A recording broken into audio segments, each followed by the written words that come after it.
ഏറ്റവും ഒടുവിലായി പുറത്തുവരുന്ന ഒരു വാർത്തയുടെ വിശദാംശങ്ങളിലേക്ക് നമ്മൾ കടക്കുന്നു. ഒമാനിൽ കനത്ത മഴയിലും വെള്ളപ്പൊക്കത്തിലും മലയാളി ഉൾപ്പെടെ 12 പേർ മരിച്ചു. കൊല്ലം സ്വദേശി സുനിൽകുമാർ സദാനന്ദനാണ് മരിച്ച മലയാളി. കാണാതായവർക്കായി തെരച്ചിൽ തുടരുകയാണ്. അരുൺ പാറാട്ട് വിവരങ്ങളുമായി ചേരുന്നുണ്ട്. അരുൺ, എന്താണ് ഇതുമായി ബന്ധപ്പെട്ട് ലഭ്യമാകുന്ന വിവരങ്ങൾ? ഈ കാണാതായവർ എത്ര പേരുണ്ട്? എന്താണ് ഇതുമായി ബന്ധപ്പെട്ട് ലഭിക്കുന്ന ഔദ്യോഗികമായ വിവരങ്ങൾ? അരുൺ പാറാട്ട്. റിജിത്ത്, ന്യൂനമർദ്ദത്തിന്റെ ഭാഗമായി ഒമാനിൽ കനത്ത മഴ തുടരുകയാണ്. വടക്കൻ എമിറേറ്റുകളിലാണ് പ്രധാനമായും മഴ തുടരുന്നത്. ഇന്ന് രാവിലെയാണ് ന്യൂനമർദ്ദത്തെ തുടർന്ന് ഈ ഒരു മഴ ഇവിടെ തുടങ്ങിയത്. വലിയ കാറ്റും അനുഭവപ്പെടുന്നുണ്ട്. ഉച്ചയോടുകൂടി തന്നെ മഴ ശക്തമാകുന്ന സാഹചര്യമായിരുന്നു ഉണ്ടായിരുന്നത്. രാജ്യത്തിന്റെ വിവിധ ഭാഗങ്ങൾ ഇപ്പോൾ കനത്ത മഴയിൽ വെള്ളത്തിൽ മുങ്ങിയ അവസ്ഥയിലാണ്. ഈ കനത്ത മഴയിലും വെള്ളപ്പൊക്കത്തിലും മലയാളി ഉൾപ്പെടെ 12 പേരുടെ മരണമാണ് ഇപ്പോൾ സ്ഥിരീകരിച്ചിരിക്കുന്നത്. കൊല്ലം സ്വദേശി സുനിൽകുമാർ സദാനന്ദനാണ് മരിച്ച മലയാളി. സൗത്ത് ഷർക്കിയിലായിരുന്നു സുനിൽകുമാർ ഉണ്ടായിരുന്നത്. ഇവിടെ മതിൽ ഇടിഞ്ഞു വീണാണ് സുനിൽ മരിച്ചത്. ഈ മരിച്ചതിൽ 9 പേർ വിദ്യാർത്ഥികളാണ് എന്ന വിവരവും ഇപ്പോൾ വരുന്നുണ്ട്. അതോടൊപ്പം തന്നെ 2 സ്വദേശികളുമുണ്ട് എന്ന് ഒമാൻ വാർത്താ ഏജൻസി റിപ്പോർട്ട് ചെയ്യുന്നുണ്ട്.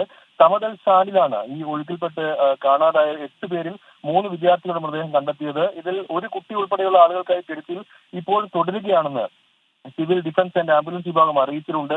ഈ തമൻഷാനിലെ ഒരു സ്കൂൾ കെട്ടിടത്തിലേക്ക് വെള്ളം കയറുകയായിരുന്നു. ഇവിടെയുള്ളവരെ ഇപ്പോൾ ഒഴിപ്പിക്കാനുള്ള ശ്രമങ്ങൾ ഇപ്പോഴും തുടരുകയാണെന്നാണ് നമുക്ക് മനസ്സിലാക്കാൻ സാധിക്കുന്നത്. അതോടൊപ്പം തന്നെ ഈ സ്കൂളിന് മുന്നിൽ പാർക്ക് ചെയ്തിരുന്ന വാഹനങ്ങളുണ്ട്.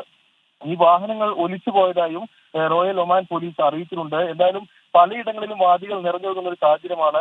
ഒഴുക്കിൽപ്പെട്ട് നിരവധി പേർ ഇനിയും കാണാതായിട്ടുണ്ട്. ഇവർക്കായുള്ള തിരച്ചിൽ തുടരുകയാണ്. അരുൺ, ഈ രക്ഷാപ്രവർത്തനം നടക്കുന്നത് ഏത്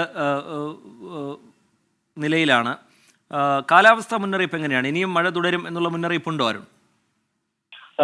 മഴ തുടരുമെന്ന് തന്നെയാണ് കാലാവസ്ഥാ നിരീക്ഷണ കേന്ദ്രങ്ങൾ ഇപ്പോഴും അറിയിച്ചിരിക്കുന്നത്. ഇവിടെയുള്ള റോഡുകളിലെല്ലാം തന്നെ ഇപ്പോൾ മഴയിൽ വെള്ളം കയറി ഗതാഗത തടസ്സവും നേരിട്ട ഒരു സാഹചര്യമുണ്ട്.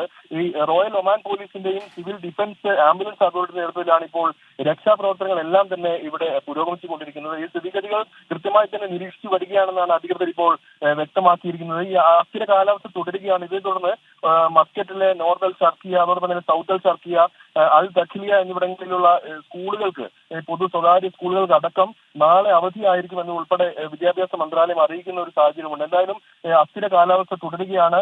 ശക്തമായ മഴയും ഇപ്പോൾ പലയിടങ്ങളിൽ തുടരുകയാണ്. കാണാതായവർക്കായുള്ള തിരച്ചിലും ഊർജിതമായി തന്നെ ഒരു ഭാഗത്ത് നടക്കുന്നുണ്ട്. ശരി, അരുൺ പാറാട്ട് വിവരങ്ങൾ നൽകുകയായിരുന്നു. ഒമാനിൽ കനത്ത മഴയിലും വെള്ളപ്പൊക്കത്തിലും മലയാളി ഉൾപ്പെടെ 12 പേർ മരിച്ചു എന്നുള്ള വിവരമാണ് പുറത്തുവരുന്നത്. കൊല്ലം സ്വദേശി സുനിൽകുമാർ സദാനന്ദനാണ് മരിച്ച മലയാളി.